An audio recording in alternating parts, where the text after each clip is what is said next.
Welcome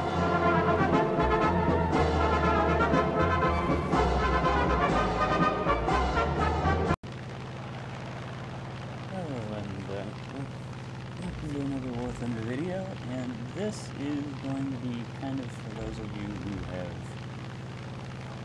have either are new to War Thunder or have never seen it before up until now. So,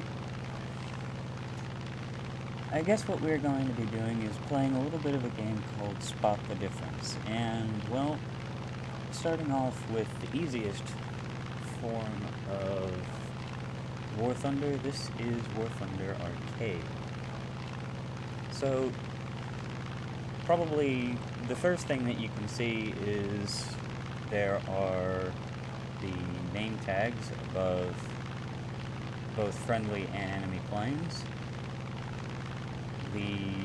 You don't have quite as much UI here on the screen as I did at the time flying this, but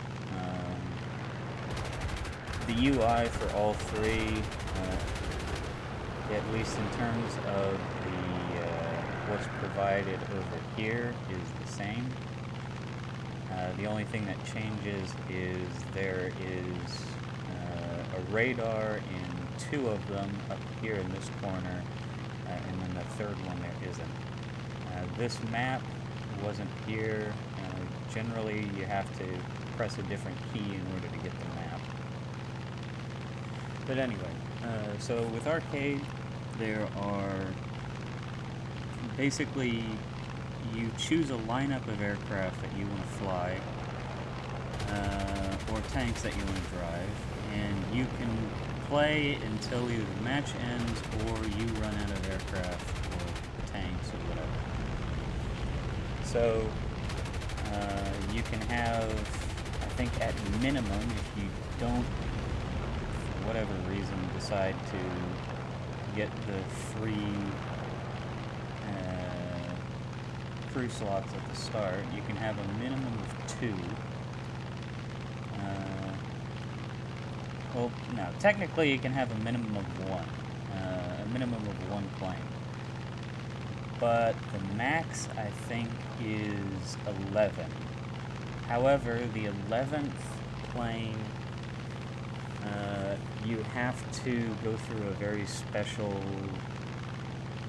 and kind of long and complicated process in order to get, and it has to do with the inviting friends thing.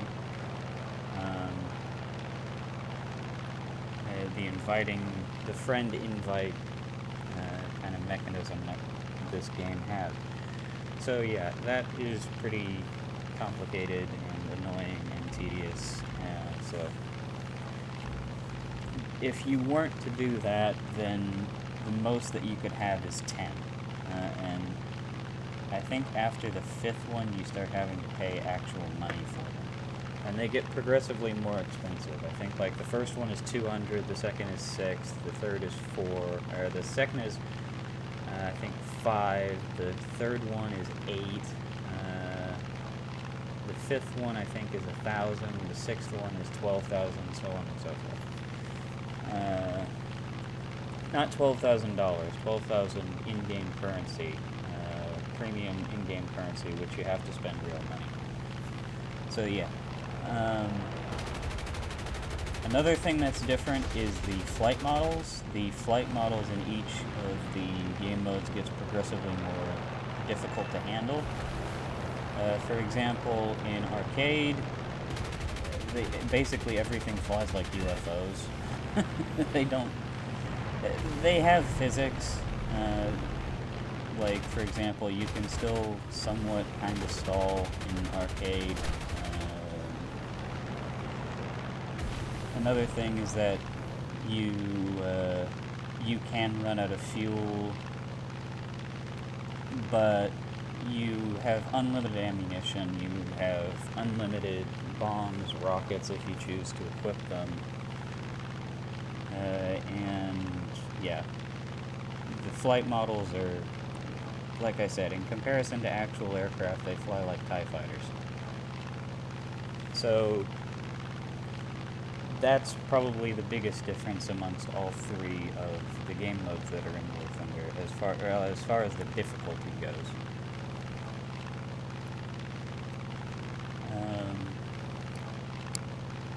Another thing you've probably also noticed is that there is a lead indicator, and this is shown by a little circle followed by a dotted line to the aircraft that you're targeting. There you go. Now in the replays it's a little bit off, the lead indicator and the aiming, but yeah, these shots were all getting, even though it looks like they're behind. So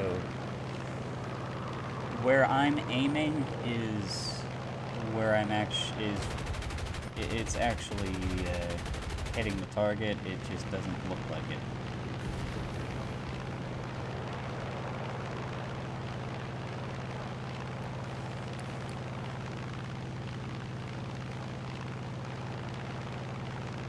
One of the other big differences actually between arcade and the other three game modes is the map size. The map size for arcade is extremely small. Well, in comparison to the other two. In comparison to, like, tanks or something like that, the maps are huge. But each one of these grids is 1 square kilometer. And there's, let's see, 5 by 5 in this map. They can get larger per map, per arcade map, but this one is actually one of the smaller ones.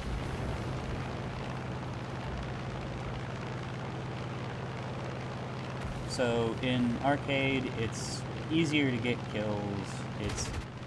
You obviously don't get the same amount of rewards.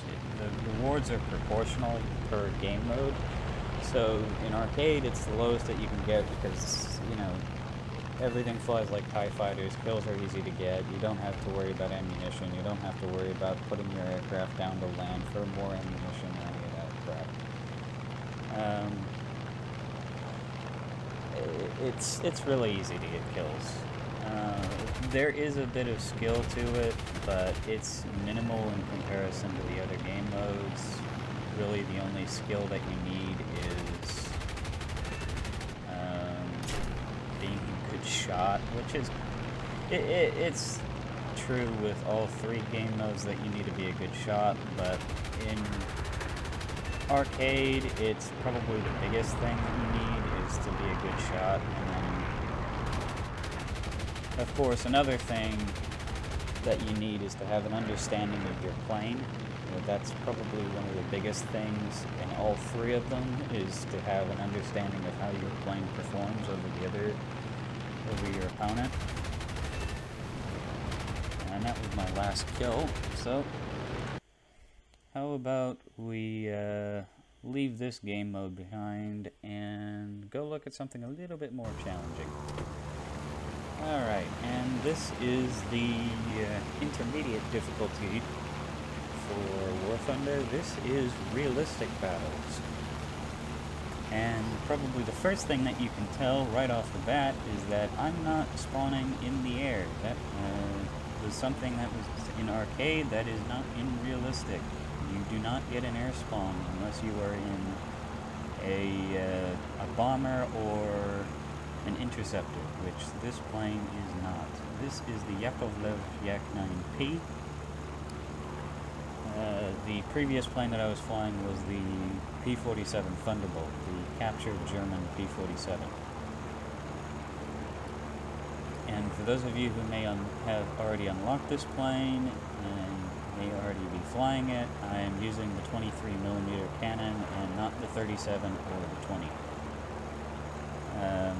That's just kind of down to my personal preference and realistic. So, what are the biggest differences between realistic and arcade? Well, first off, you do not get a target lead indicator. That is the biggest difference. You have to judge your shots for yourself. You do not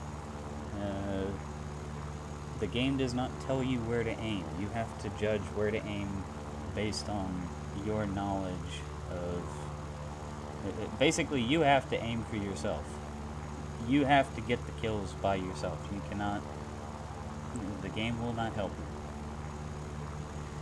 Another big difference is that the flight models are a lot harder. They are much more realistic, as the name of the game mode would entail, realistic battles.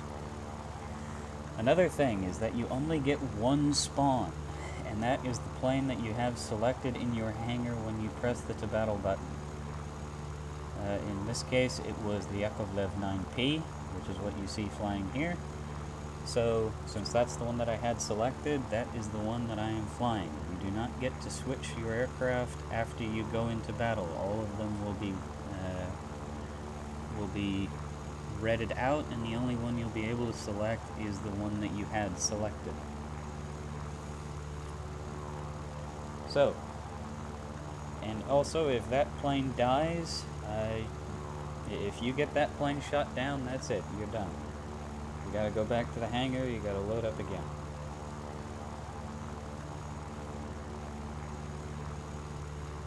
So, this makes it much more difficult to actually get kills. Oh, and also another thing. This is probably one of the biggest things with this game mode.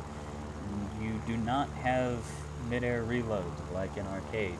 You have, if you want to get more ammunition, you gotta go back home, you gotta land the plane, and you gotta wait to repair and rearm. And that's how you get more ammunition. You can't just press your R key in mid-flight and get more ammunition. Another thing that you can probably already tell is the map sizes. The maps in Realistic are huge in comparison to the ones in arcade. Once again, each one of these grid squares is 1 square kilometer.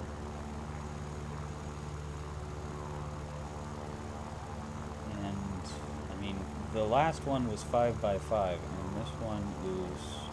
Actually, hold on. I think this might be 5 square kilometers. 1, 2, 3, 4, 5... Yeah, this is actually, I think this is 5 square kilometers. Yeah, that would make a lot of more sense. But anyway, the differences, as you can probably tell, are huge.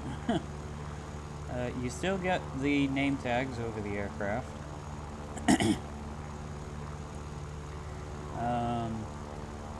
Oh, actually no, I forgot the biggest difference. The biggest difference is you can rip your wings off. And also you can overheat and kill your engine. You can overheat your own engine and kill it. Now you can't see on my screen, but you can't see on the screen, but when I was actually flying this, at this point, my engine was overheating. Or at least it was beginning to overheat.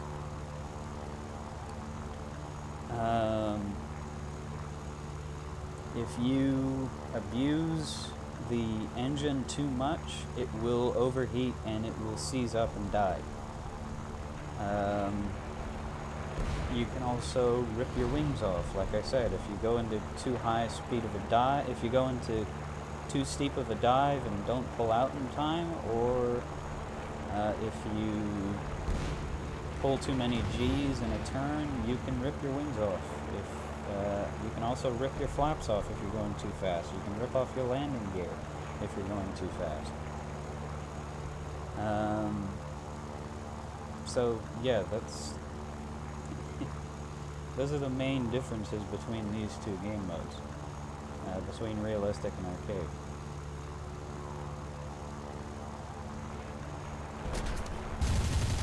Take a pop at 251, miss.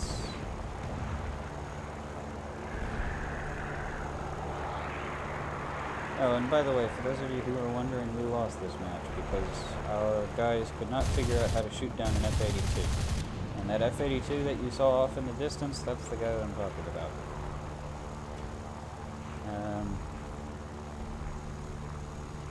Everyone could figure out how to shoot down, well, the Corsair and maybe something else, but yeah, that was about it. So we got two P-51s and an A-26 Invader, and all I have for support right now is a Yak-9 that is about to come after the guy that just went into a head-on with me. And he's going to leave the guy at the higher altitude alone. Completely alone. This was the kind of team that I was stuck with.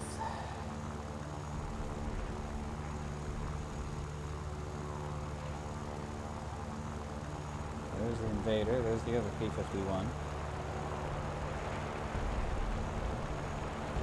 Now, I actually had my 20mm on stealth here. I didn't actually realize that, so that was actually pretty lucky. But, yeah. So A-26 goes past. Aileron mid-loop to avoid his shots. Got very lucky that the Corsair didn't come after me. There's the F-82 that I was talking about. We've got two more P-51s going after the Yak-9T. I'm going to go after this P-51. It's a D-30. There's a D-30 and a D-5 P-51. And that Corsair is off doing his own thing. Get a critical hit on the P-51. A-26 flies underneath. Switch to just using the 20mm. This is something that you see a lot of realistic pilots doing, especially the more seasoned ones. They switch their buttons to different gun calibers. I'll explain this after I get this kill. Pulling tight on the P-51. I can outturn a P-51, but I'm at low speed and low altitude, so I want to watch that. And get the kill. Alright. Two P-51s dead. A-26 Invader behind me. And P-51 as well. The D-5 in his situation can't outturn me, so what I do is I go into a loop, an aileron, go into a corkscrew, fall right in on his ass, and he does not know what to do, I think. He thinks he can outrun me for some reason. And get the kill. Now, this was when I got shot down. I tried to pull that same thing with the F-82 that's currently on my ass, but it failed and I died. So yeah. I was pretty much out of ammunition anyway. I don't think I would have been able to shoot him down. So, yeah, that was unfortunate. We lost this match. But, well, definitely, in my opinion at least, a good showing of the capabilities of this plane in a probably the worst odds you could possibly have. So, yeah. The thing that I was talking about with the guns. So, one of the things that realistic pilots do, and the next game mode that I'm going to show you, which is Simulator, something that is recommended and highly encouraged is if you have different calibers of gun, what's recommended is you set them different buttons. And what I'll go ahead and do is I'll go into a custom battle and I'll show you what I'm talking about. Alright, well, here we are in the custom battle, and before I get on to what I was trying to explain, I need to reset my controls, because Gaijin likes to mess them up. So, you could probably already see right here. So, weaponry. So, small caliber guns, left button, and 1. Large caliber guns, left mouse button, 2. Additional guns, left mouse button, 3. Drop bomb, space, mouse button 4, or 4, you know, rockets, 5, left control, mouse button 5. So, what the guns are, and this is my Yak-9P yet again. Same configuration as last time. This is realistic battle. There is one difference though. I have, for this custom battle, and this is just kind of what I do anyway, I have unlimited ammunition and unlimited fuel on. Just because I don't want to have to land and rearm and repair and rearm every single time I run out of ammunition in a custom battle. It's just kind of annoying. So yeah, that's just something I've done for the sake of convenience. So there is the 20 millimeters. So what I'm going to do here is I'm going to press the left mouse button and get a shot. Come on, stop maneuvering. A little too much lead. Not quite enough, but he's going to go in anyway. I think. Nope, he pulled up. He managed to pull out of that. And by the way, these are all AI. Alright, there we go. So press the left mouse button, all of the guns fired. So now what I'm going to do is I'm going to press 1 on the keyboard. And if I'm going to do this. So the one in the center is the 20 millimeter. The ones on the top, those are the 20s. That's what you're hearing. Now what I'm going to do is I'm going to press 2 on the keyboard. And only the 23 millimeter fires. Now what I'm going to do is on this IL-2, this is what you would want to do in a realistic battle setting.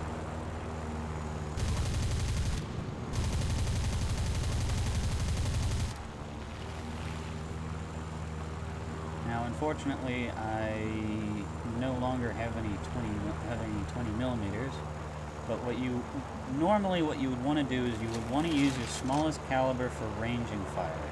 So what I'm going to do here is get the... Oh, son of a bitch. Let's see if we can find that.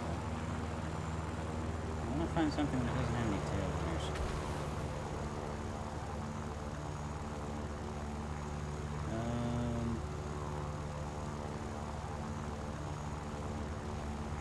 Fucking game. You know what? Actually, no. I'm going to go after one of these stupids. Because this is actually going to show off another thing with just War Thunder in general, that you never sit on the ass of a bomber.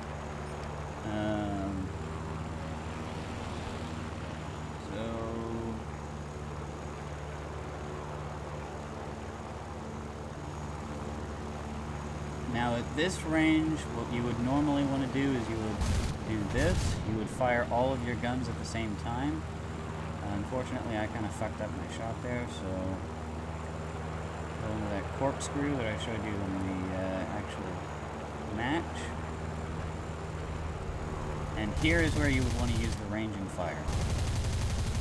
And then when he gets right up in front of you, you press the trigger on both of your guns,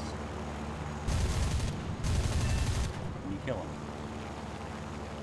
Now on to the next one.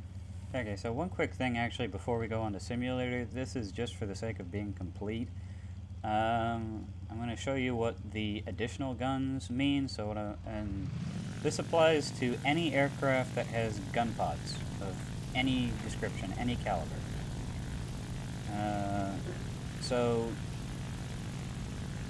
I've got my 190 A5U2 here. So one thing I want to point out is these gun pods are 20 millimeters. The guns that you see right there, right next to the engine cowling, those are also 20 millimeters. So keep that in mind. So press 1, and that is a pair of 7.92 millimeter machine guns. So you press 1 with this plane, and that's what fires. Press 2, and those inboard guns are going to fire. Now I'm going to press 3, and remember, when I press 2, only those guns fire. Now when I press 3, those guns fire. And those are the additional guns. These gun pods that are firing there, what additional guns means is any guns that do not come with the plane as standard. So basically gun pods. Now with the Yak, there are a few planes that don't fall into this category.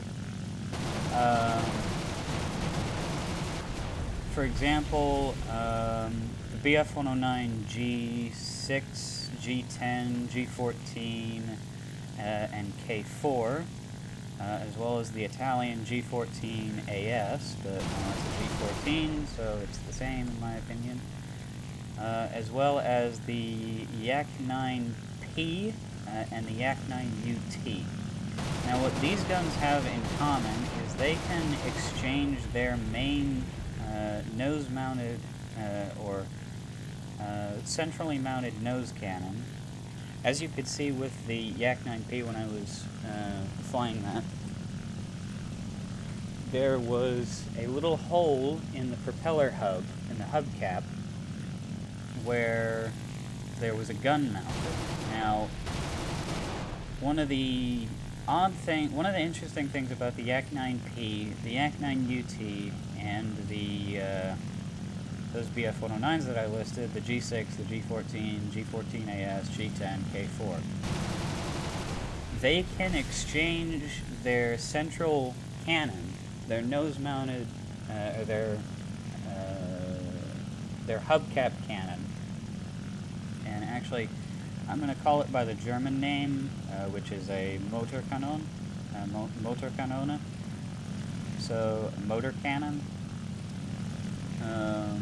or engine cannon, that's the name.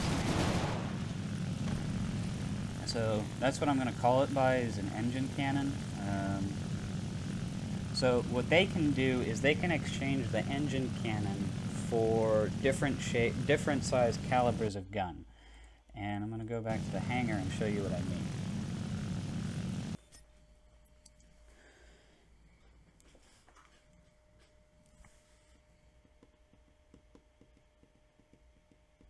And I'm just going to use one of them because going through and showing all of them is just kind of a pain. The BF-109s that I listed, they basically all have the same they all have the same kind of things that you can exchange out, and the Yaks are kind of similar. The only difference is the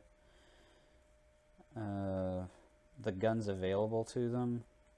Like, they both get access to a 37mm and a 23mm, but the 9UT, and the fucking game crashed. Test. Alright, so I finally... Yep, it is on. Yay! So yeah, I finally managed to get the game back up. So this is what I meant by the some planes being able to exchange their nose cannon. So first you have to unlock an upgrade for it. So in this case, oh wait, no, that's the gun pods. This one.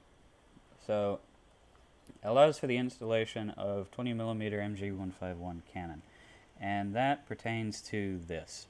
So this is what you get when you first get the plane. It's a 30mm and a pair of 13s. But once you unlock this upgrade, what you can do is you can swap out that 30mm for a 20mm. On these three and on the Italian one, it's a little bit different. You start out with the 20mm, and then you get to unlock the 30mm, but the basic premise is the same. So how about we go on to the last game mode. So this is War Thunder Simulator Battles, and yes, I am in the cockpit of my plane, and I cannot leave the cockpit of my plane. So, well, the obvious differences between Sim and the other two game modes is that, well, first off, as you can see, you have to fly in first person. You cannot go into third person mode. It's just You are stuck in the cockpit, and that is where you are. That is just what you have to deal with. Another thing is that you don't get markers over friendly and enemy aircraft. You actually have to identify them yourself.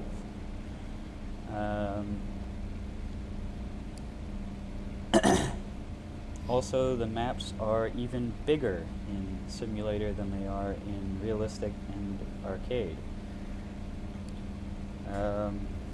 Obviously, the flight models are different. Also, you have to turn your own engine on when you spawn on the runway. The physics are different. You can actually go into a flat spin in simulator. No target lead indicator. The plane handles even more. It handles completely differently in realistic, in simulator than it does in realistic. It does things in simulator that it won't do in realistic, or in arcade for that matter.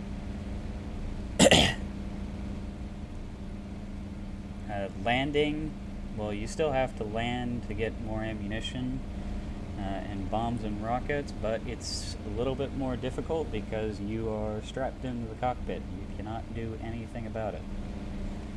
Also, these matches, since they're called enduring confrontations for simulator, because there are so few people who actually play simulator that they kind of have to do this. So yeah, these enduring confrontation matches last for 3 hours. I only played an hour and a half of this one game. And honestly, not even that. Only an hour and 15 minutes is how much I spent playing this match. Now, obviously, I'm not going to make you sit through the entire hour and 15 minutes of me flying around, basically doing nothing for the whole match. What I am going to do, however, is I'm going to show you when and where I got my kills. So I got 4 kills in this match, and I'm going to show you all 4 of them. So I'll be right back. This could take a while. Alright, so here's where I got, I believe this is where I got my first kill. So, what we're going to do, before I unpause the replay, is we're going to play a little bit of a game called Spot the Dot. Now, there are 4 aircraft on this screen, and I want you to try to find all 4 of them, minus this guy. This one is obvious. I want you to try to find the other 3. Now, for those of you who may not know exactly what an aircraft looks like, it looks from this distance like that little black speck, that one little pixel on the screen. And you need to find 3 of them. Can't do it? Well, I don't blame you. There's 1, 2, 3 right there. There they are, all 3 of them in a line. Now, this is the biggest difference between realistic, arcade, and simulator battles. And I didn't actually see those guys yet. I didn't see them until I turned back and looked in this direction. So that is how difficult it actually is to just find a target. Now, I have to kill them. Now, they've just broken off of that P-63, and they're coming after me. Now, there's my first kill. That wasn't all that difficult. That's, you know, just head-on pass, got lucky. Let's go on to the next one. Alright, so here we are. I didn't actually shoot this guy down, by the way. This is Zero. I did not actually get the kill on this guy. But this is just going to demonstrate kind of how hard it is to actually get a kill. Now, this Zero is in the middle of a dogfight with a friendly. I think it's a friendly Yak. Yep, Yak 9 right there. So, there is another target. That is a KI-102 Japanese twin-engine heavy fighter. Now, originally, I thought this was actually a bomber. But, it's coming up soon here when I actually get a bit of a better showing of him. Right here, where I start to doubt whether or not this is actually a bomber. And there you go, it's not actually a bomber, but I didn't actually get that name tag. It's right here where I'm thinking, hold on, this isn't a bomber, this is a heavy fighter, this is a KI-102. Now, you'll notice I just took a hit there, but I don't know what it was from. I'm thinking it was from the Zero that was engaging my friendly earlier, but I can't, I'm focused on this guy, I can't look around right now. Now, something else that I want to point out is that these shots I'm taking are mostly all missing. In fact, I think all of them are missing. I've got the throttles wide open here. Now, I thought he was still below me, but in actual fact, he isn't. He's above me. There he is. Take a shot. I did get some hits there, but nothing critical. None of the incendiaries went in. None of the incendiaries went into a fuel tank, at least. Took a couple more shots, and there we go. Set him on fire. And that is kill number 2. And now I'm going to get the hell out of here and go back and land. So, well, with kill number 2 out of the way, let's go on to kill number 3. Actually, one more thing before we go on to kill number 3. So, this is me on final approach to the airfield. I've just left that engagement with the KI-102. As you can see, I've got the confirmed kill. And I am heading back for this runway because my engine is overheating from the damage that it's taken. Now, this is the difficulty with landing in simulator. So I'm heading for this runway. However, I can look at this map all that I want. If I don't actually keep my head outside of the cockpit, I'm never going to find it. So I need to actually, I can't actually, just kind of stay in third person and just kind of hold down the C button and look around. I have to actually find it. I have to find it in amongst the trees and all that. So,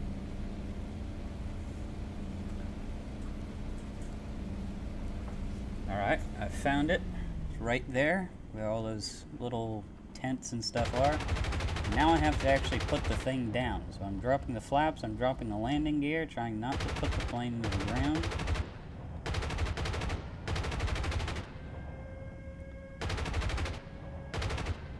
Pull the nose back a little bit, and touch down and bounce up a little bit. So not the best landing in the world, but hey, a landing's a landing. And there we go, and brake, and brake, and brake, and use the guns for ballistic braking, use the rudder, and slow enough, and just jam the rudder into the firewall, and there we go, spun out of control. And that is a landing in simulator. On to the next kill.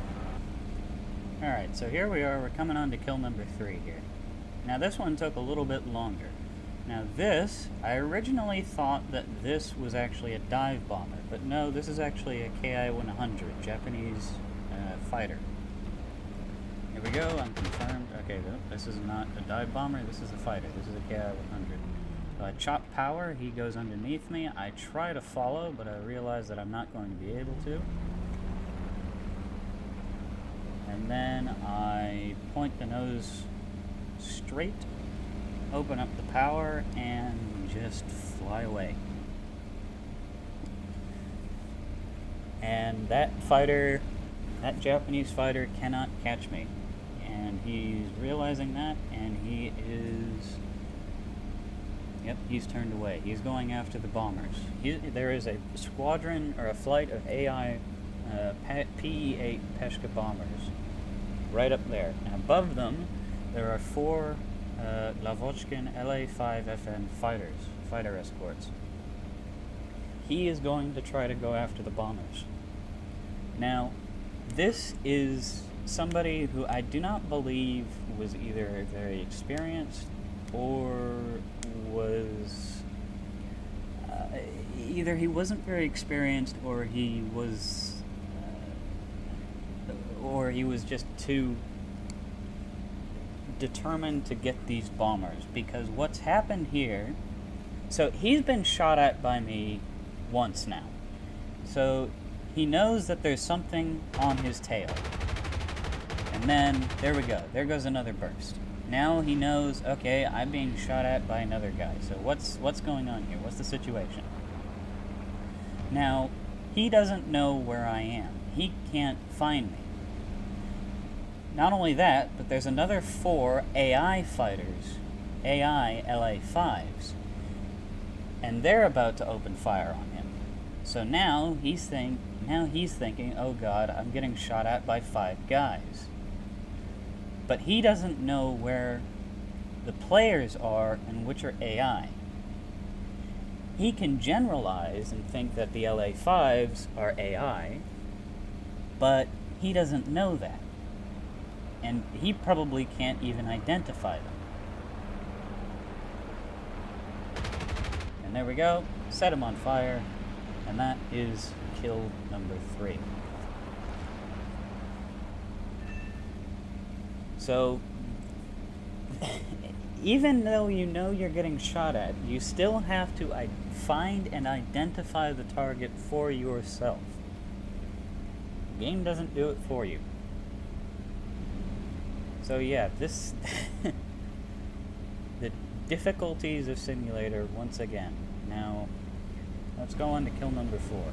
Actually, one more thing that I just remembered. So you see this P-51 down here. Now, remember what I said. I don't actually get, in Simulator, you do not get target markers over either allied or friendly planes. So, this is the big difficulty with Simulator. So, that P-51, you guys know, because you're watching this replay, that that is a friendly fighter. However, I don't know this. At the time of flying this match, I did not know that this is a friendly P-51. This could be anybody. This could be a P-51, this could be a Corsair, this could be a Zero, this could be a KI-100, this could be anything. And the only way that I can tell that this is a friendly is that if I can get close enough and it gives me a target marker showing that it is a friendly aircraft, that is the only way that I can know that this is a friendly aircraft.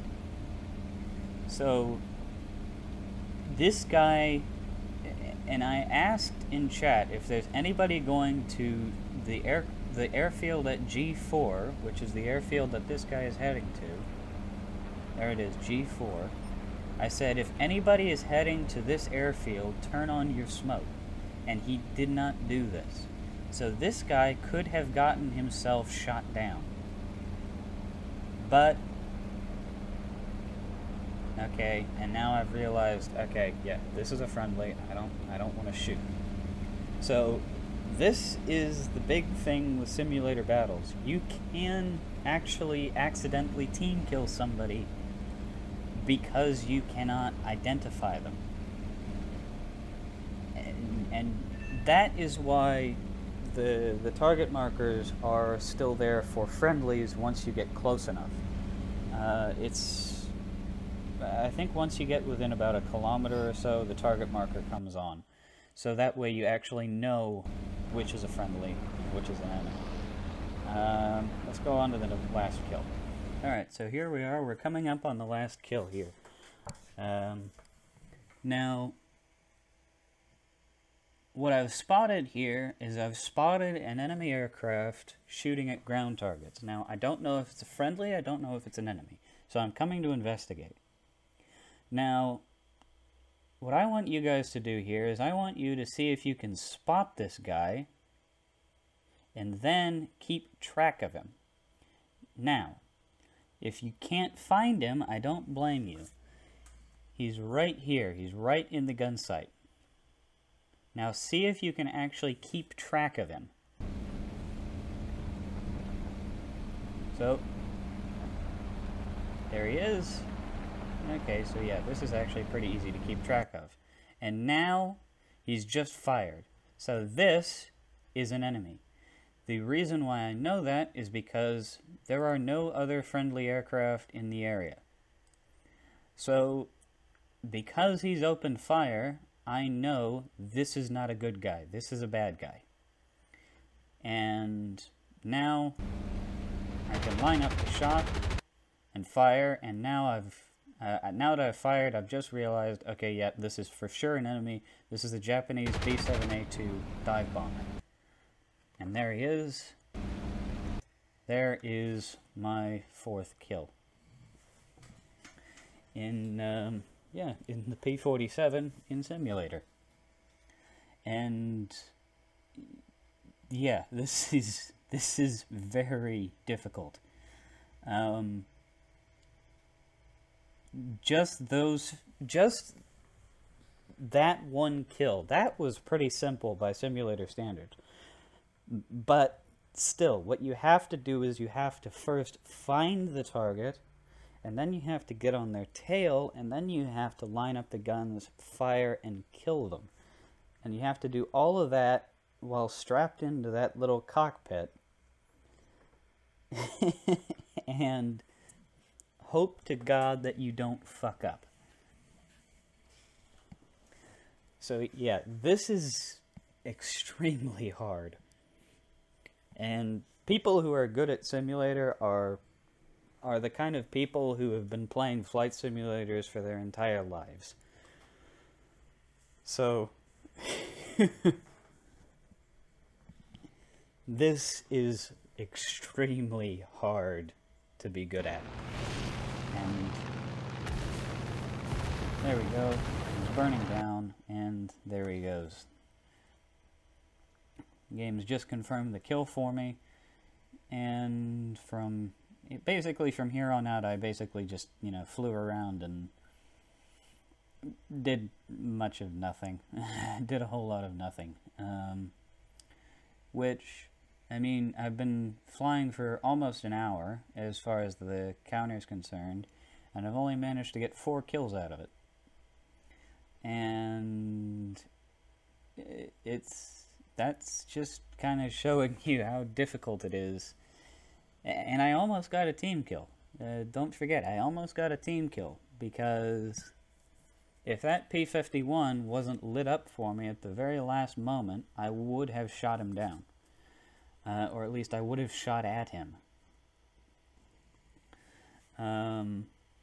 So, just... Simulator is just a whole lot of nothing followed by a few seconds of action. And probably the best way I've heard it described is 90% boredom, or 95% boredom, 5% sheer terror. And that is pretty accurate. So, and this is only an hour of what... This is an hour of this match. I've had other matches previous to this where I didn't even manage to get a single kill in flying for an hour or a half an hour or more. And just taking off, flying for a while, going back, landing, deciding to get some bombs, going bombing a base or a ground target or something like that, go back to base, get a reload, fly around for a while. You know, this is this is the best simulator match that I've ever had. And it took me almost an hour to get it. So yeah, this is extremely hard. Of course, the rewards for this are very, very high. If you can actually get a kill, that's worth a lot. Just one kill is worth like 1,000. Is worth like, I want to say it's worth like 1,500 research points, and then a couple thousand, like 3,000 or 4,000 lions. It's really, really hard to do well in this. So I think I'm actually going to go and fly some more simulator myself now. So have a little bit of fun. Yeah. Hope you guys enjoyed, and I hope you guys know the differences now. I'm gonna go fly some sim.